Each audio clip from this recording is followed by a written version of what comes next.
राम राम आप सभी को। कैसे हो आप सब लोग? आशा करती हूँ आप लोग बहुत ही अच्छे होंगे। आज मैं आपके लिए एक नई रीडिंग करने वाली हूँ, वीकली रीडिंग। इसमें मैं देखूंगी कि 10 दिन यानी कि 1 मार्च से लेकर 10 मार्च तक आपका कैसे रहने वाला है। ये जो रीडिंग है वो लग्न पर आधारित है और आज मैं रीडिंग कर रही हूँ एरीज वालों के लिए। तो इससे पहले कि मैं रीडिंग स्टार्ट करूं, आपसे रिक्वेस्ट करती हूँ प्लीज़ मेरे चैनल को सब्सक्राइब कीजिए, बेल आइकन को प्रेस कीजिए, लाइक कीजिए, शेयर कीजिए, कमेंट कीजिए और मुझे सपोर्ट कीजिए। तो आइए स्टार्ट करते हैं आज की रीडिंग।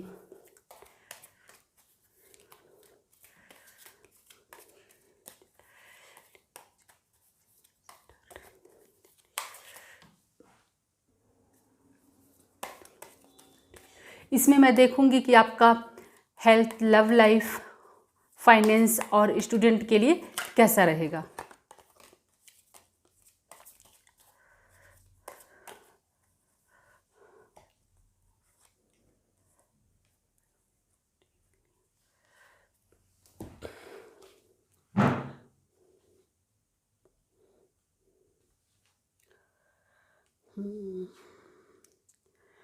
तो पहले मैं बात करती हूँ आपके हेल्थ की।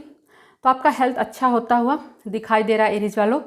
1 से लेकर 10 मार्च तक आपको कोई हेल्थ इशू होता हुआ नहीं दिखाई दे रहा है। पहले से अगर आपको कोई हेल्थ इशू था तो उसमें इम्प्रूवमेंट होता ही दिखाई दे रहा है। तो कुल मिलाकर के मैं ये कहूँगी कि आपका हेल्थ आने वाले 10 दिनों तक अच्छे रहेंगे, उसमें कोई इशू होता हुआ नहीं दिखाई दे रहा है।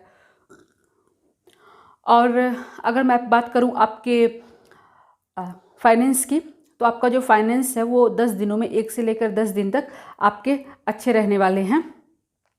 आपको हेल्थ फाइनेंस को लेकर के कोई प्रॉब्लम होता हुआ नहीं दिखाई दे रहा। आपके फाइनेंस में ग्रोथ ही होगा। अगर आप बिजनेस मैन हो और बिजनेस करते हो तो उसमें क्या होता है ना कि आपके बिजनेस में ग्रोथ होगा। आपने कोई प्लान जो कर रहे थे आप उसको इम्प्लीमेंट कीजिए और कोई प्रॉब्लम होता हुआ नहीं दिखाई देगा। आपके ऊपर ईश्वर की कृपा बनी रहेगी और आपका फाइनेंस अच्छा रहने वाला है इन 10 दिनों में। और अगर वो जो वर्किंग हैं उनका भी वर्क प्लेस पे अच्छा रहेगा। उनको कोई रिकॉग्निशन मिल सकता है, उनको उनकी तारीफ़ हो सकती है। कुल मिलाकर के पॉजिटिव चीज़ें होंगी उनके वर्क प्लेस पर भी कोई इश्यू होता हुआ नहीं दिखाई दे रहा है। कुल मिलाकर के आपकी जो फाइनेंस है वो 10 दिनों में अच्छी रहने वाली है। अब अगर मैं बात करूँ आपके लव लाइफ की, तो डियर एरीज वालों, मैं आपको एक बात बताना चाहती हूँ कि देखिए आपका जो लव लाइफ है ना उसमें कोई इश्यू होता हुआ नहीं दिखाई दे रहा है। लेकिन फिर भी आपको एक बात आपको ध्यान देना पड़ेगा कि आपके बीच थोड़ा सा वाद विवाद होने की स्थिति आ सकती है। ऐसा इसलिए मैं बोल रही हूँ क्योंकि कहीं ना आप दोनों में से ईगो टकरा सकता है। मतलब कि ऐसा कुछ लग रहा है ना कि मतलब बेवजह आपके बीच कोई वाद विवाद हो सकता है। हाँ, इस तरीके से ऐसी स्थिति बन सकती है। तो यही होगा अच्छा कि आप थोड़ा समझदारी दिखाइएगा। ठीक है, समझदारी दिखाने का मतलब ये है कि जैसे ही आपको लगे कि स्थिति बिगड़ रही है या वाद विवाद की कुछ ऐसा वाद विवाद होने की संभावना बन रही है, तो आपको तो पहले से पता है कि अगर ऐसी स्थिति बनती है तो आप क्या करिए, शांत हो सकते हैं।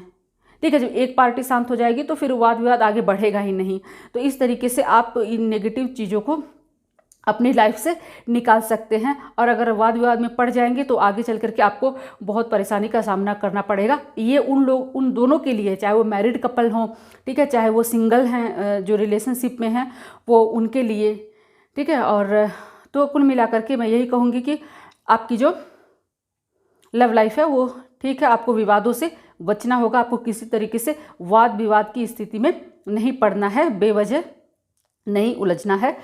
ठीक है, और अब मैं बात करूँ स्टूडेंट की, तो डियर स्टूडेंट, आपका जो है वो 10 दिन बहुत अच्छे रहने वाले हो और बहुत अच्छे से पढ़ाई करोगे, अच्छे से आपको सबका सपोर्ट मिलेगा। ठीक है, आपके माइंड में क्लैरिटी रहेगी, सब कुछ अच्छा रहेगा, आपको कोई इश्यू होता हुआ दिखाई नहीं दे रहा है। ठीक है, तो इस स्टूडेंट के लिए भी 10 दिन अच्छे रहने वाले हैं, कोई नेगेटिव नहीं है। तो कुल मिलाकर मैं ये कहूँगी कि एरीज वालों के लिए 10 दिन जो है ना वो अच्छे रहने वाले हैं। 10 दिन में कोई भी इश्यू होता हुआ आपको नहीं दिखाई दे रहा, चाहे वो हेल्थ हो, चाहे वो फाइनेंस हो, चाहे वो स्टूडेंट के लिए हो। केवल यही स्थिति जो है आपकी है लव लाइफ में, मतलब थोड़ा सा वाद विवाद की स्थिति बनती हुई दिखाई दे रही है। अभी मैं